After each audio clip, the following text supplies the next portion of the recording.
my name is Ranger. It's nice to meet you. All right, hello, my name is Ranger. It's nice to meet you both. So I have two questions for you. The first of which is you were talking about you want an America that fears God. But it's believed to be back to the fundamentals of when this country was started and the Constitution was made, that there's supposed to be a separation of church and state, but it seems you don't believe that anymore. Well, where does it say that in the U.S. Constitution? It was written in the Constitution. I don't exactly remember what part, but it has been written. It's not, actually. So, and that's okay. I'm going to help you out here. Okay. There's the Free Expression Clause and the Establishment Clause. So what you're thinking is of the First Amendment. What you're thinking of is that Congress shall make no law prohibiting or promoting the exercise of religion or the free exercise thereof. Now, mind you, the separation of church and state is not in the U.S. Constitution. And that's okay. Not a lot of people know this. It is from a letter that Thomas Jefferson wrote in 1803 to the Danbury Baptist Convention in Massachusetts, saying to the church, the government will not come after you. There was no question at the time of the founding that God played a central role in all of our government. In fact, God is there in 4 times mentioned in the Declaration of Independence. And never should we, and you would agree, there should never be separation of morality in state. But then I have another question, not the second question, but do you believe there should be a separation between those two things, church and state? Well, it depends on, well, let's play it out. Do we currently have that? During COVID, the government was able to shut down the church. Should that be allowed?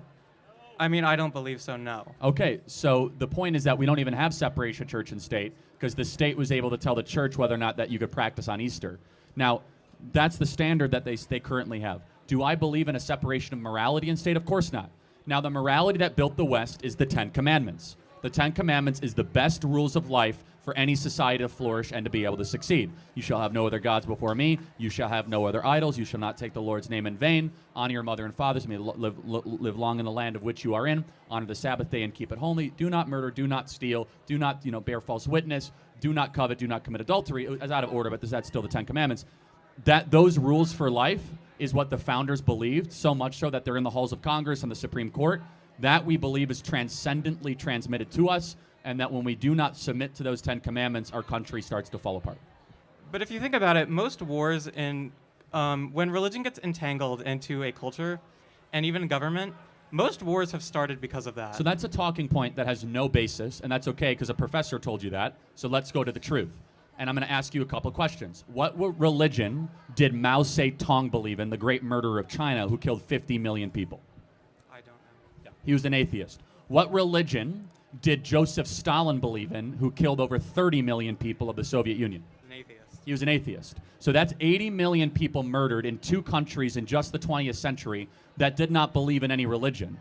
So it's an easy talking point to say that religion causes war, but in reality, it seems as if actually totalitarian dictatorships rooted in atheism and a lack of the divine is what caused more human suffering in the 20th century than not. Adolf Hitler was not a Christian. Adolf Hitler was at war with God and thought he was God and a total maniac. So there is no basis for what you're saying. You might be thinking about like the Crusades or something like 600 or 700 years ago, or the Inquisition.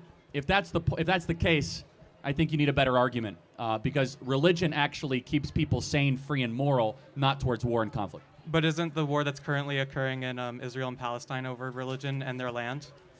Yes and no. It's more over territories and boundaries. Of course, they're religious wars, but if you look at the major wars over the last 30 or 40 years even, some are religious, some are not. But Russia and Ukraine, are they fighting over religion? No.